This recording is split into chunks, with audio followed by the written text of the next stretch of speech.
आता वाक्यामध्ये वर्ब क्रियापद कसं ओळखायचं हे आपल्याला शिकायचं. अत्यंत सोपं आहे.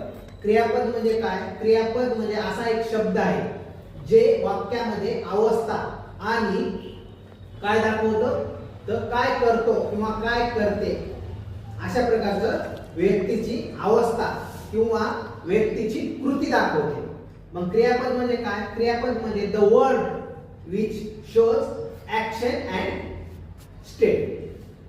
Verb is the word which shows action and state. म्हणजे असा एक शब्द जे की कृती आणि अवस्था दाखवतो. उदाहरणार्थ सन रायजेस डेली. आता सन रोज, सूर्य रोज उगवतो का नाही? मग कोण उगवतो?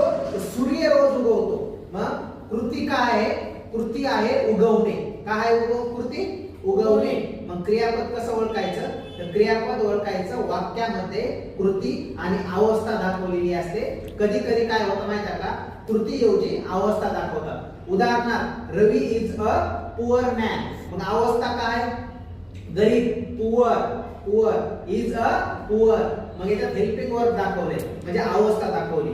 अवस्था कधी कधी काय करतात? कृती व्यतिरिक्त दाखवतात. कळालं क्रियापद कसं ओळखायचं?